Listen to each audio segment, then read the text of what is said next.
Hello दोस्तों, स्वागत है आपका अपने यूट्यूब चैनल संस्कृति पर। दोस्तों, आज की वीडियो में मैं बात करने वाली हूँ खरमास के बारे में कि खरमास क्या होता है, किस दिन ये शुरू होंगे और किस दिन समाप्त होंगे, हमें कौन से कार्य नहीं करने चाहिए, कौन से वो कार्य हैं जो हम इन दिनों नहीं करते हैं, उन्हें शुभ नहीं माना जाता है। तो आज की वीडियो में खरमास से संबंधित सभी बातों की मैं आपके साथ जानकारी शेयर करूँगी। तो चलिए दोस्तों, सबसे पहले बात करते हैं कि खरमास होता क्या है।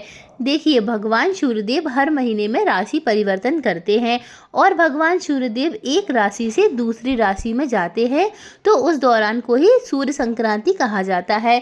तो इस प्रकार से देखा जाए तो हर महीने संक्रांति आती है, जिसे सूर्य संक्रांति कहा जाता है। लेकिन जब भगवान सूर्यदेव धनु राशि में प्रवेश करते हैं तो इसे धनु संक्रांति कहा जाता है और ये बहुत विशेष होती है। धनु राशि गुरु बृहस्पति की राशि होती है और जब भगवान सूर्यदेव बृहस्पति राशि में प्रवेश करते हैं तो इस दौरान कई ऐसे कार्य हैं जो ज्योतिष शास्त्रों के अनुसार वर्जित माने गए हैं और ये समय लगभग 1 महीने का होता है। जब तक भगवान धनु राशि में यानी कि जब तक भगवान सूर्यदेव धनु राशि में रहते हैं तब तक कुछ सावधानियां जरूर रखनी चाहिए। उसके बाद भगवान सूर्यदेव मकर राशि में प्रवेश करते हैं, जिस दिन को मकर संक्रांति कहा जाता है। उस दिन ये सभी प्रकार के जो कार्य हैं वो फिर से शुरू हो जाते हैं, यानी कि जो कार्य हमारे रुके हुए थे वो मकर संक्रांति के बाद से शुरू हो जाते हैं। दोस्तों, खरमास के बारे में एक पौराणिक कथा भी प्रचलित है कि इस समय में भगवान सूर्यदेव के रथ की गति धीमी पड़ जाती है और सूर्यदेव के रथ के जो घोड़े होते हैं वो आराम करते हैं और उनके रथ को खर खींचते हैं। खर का मतलब होता है गदा, इसीलिए भगवान सूर्यदेव के भ्रमण की गति भी धीमी पड़ जाती है और इसलिए इस समय को खरमास कहा जाता है। वर्ष भर में दो बार की संक्रांति विशेष महत्वपूर्ण होती है, जब भगवान सूर्यदेव गुरु की राशि धनु और मीन में प्रवेश करते हैं तो ये संक्रांतियां होती हैं, जिस समय में कई कार्यों को करना वर्जित माना गया है।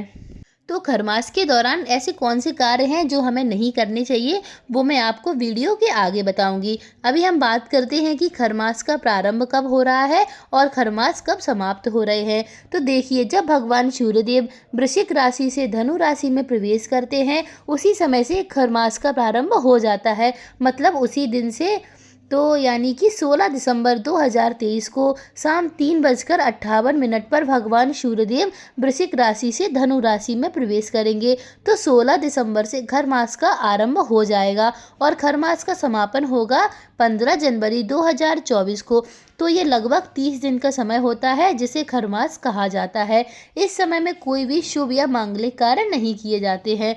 और फिर मकर संक्रांति के दिन जब भगवान सूर्यदेव उत्तरायण होते हैं तब से सभी शुभ और मांगलिक कार्यों का आरंभ हो जाता है। और साल 2024 में मकर संक्रांति मनाई जाएगी 15 जनवरी 2024 को और 15 जनवरी 2024 को सुबह 2:54 पर सूर्य प्रवेश करेंगे धनु राशि से मकर राशि में और इसी दिन मकर संक्रांति मनाई जाएगी। तो 15 जनवरी से आप कोई भी मांगलिक कार्य कर सकते हैं, लेकिन 16 दिसंबर से 14 जनवरी तक आप किसी भी प्रकार के कोई शुभ और मांगलिक कार्य नहीं करेंगे। तो ऐसे में आपको जो भी जरूरी कार्य है वो आप 15 दिसंबर तक या फिर आप अपने जो भी कार्य है वो आप अपने 14 जनवरी के बाद ही आरंभ करें, क्योंकि 16 दिसंबर से कई ऐसे कार्य हैं जो आप नहीं करेंगे, जैसे शादी, विवाह, मुंडन, कर्णछेदन।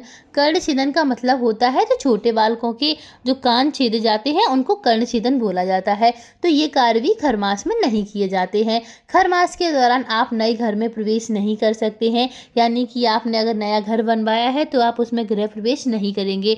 और या फिर आप किसी किराए के घर में जाना चाहते हैं तो आप खरमास के दौरान किराए के घर में भी नहीं जा सकते हैं।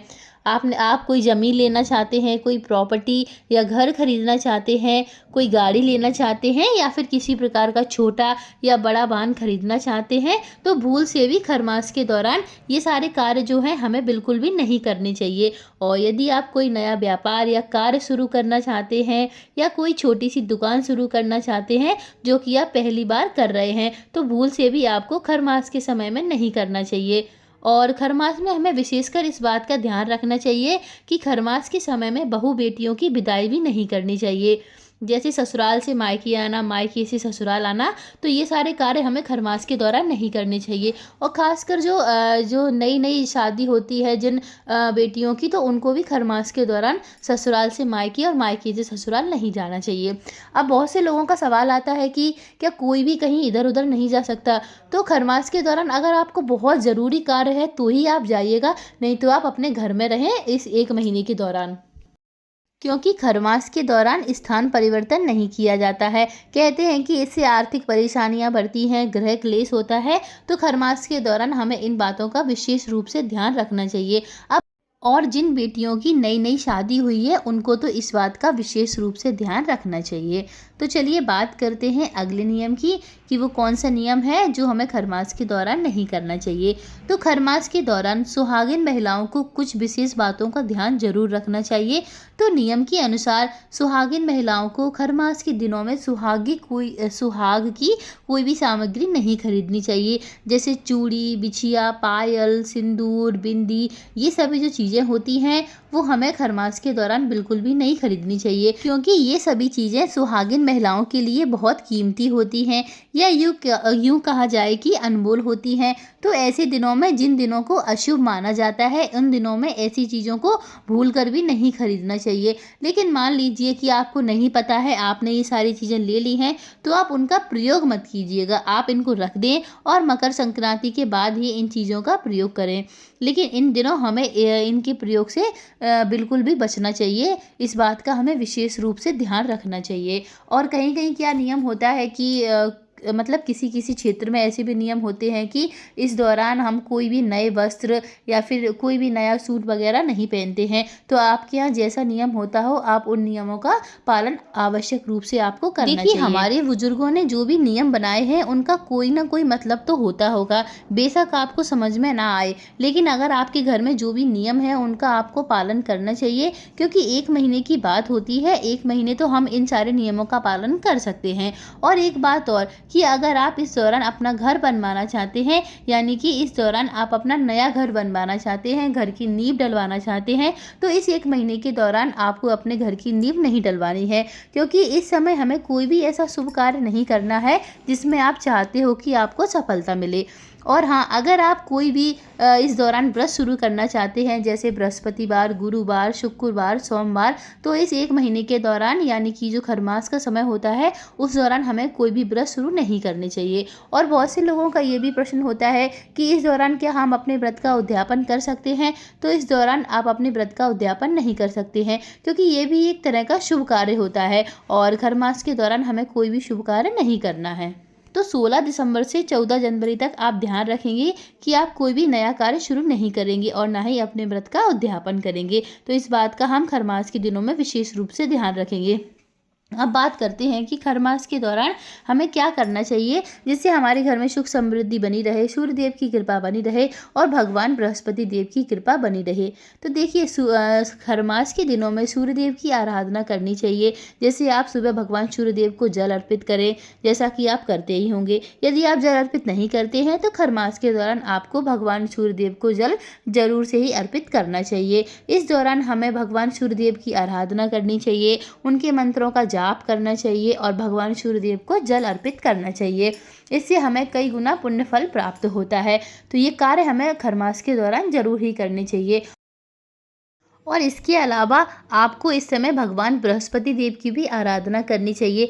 देखिए, यदि आपकी कुंडली में बृहस्पति कमज़ोर है तो इस समय आप बृहस्पति देव की आराधना जरूर करें, गुरु के मंत्रों का जाप करें, केले के पौधे को जल अर्पित करें, पीले वस्त्र धारण करें, मस्तिष्क पर कुमकुम या हल्दी का तिलक करें और हल्दी के जल यानी कि जल में हल्दी डालकर स्नान करें। तो ये सारे कार्य करने से क्या होता है कि अगर हम पे जो भी संकट हैं वो दूर हो जाते हैं। हमारी कुंडली में बृहस्पति कमज़ोर है तो वो मजबूत होता है।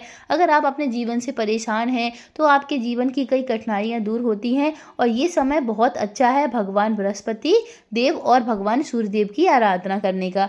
तो दोस्तों, ये कुछ बातें थी जिनका हमें खरमास के दौरान विशेष रूप से ध्यान रखना है कि हमें क्या कार्य करने चाहिए, क्या नहीं करने चाहिए। अगर आपको वीडियो अच्छा लगा हो तो प्लीज़ चैनल को सब्सक्राइब और वीडियो को लाइक ज़रूर कर दें। धन्यवाद।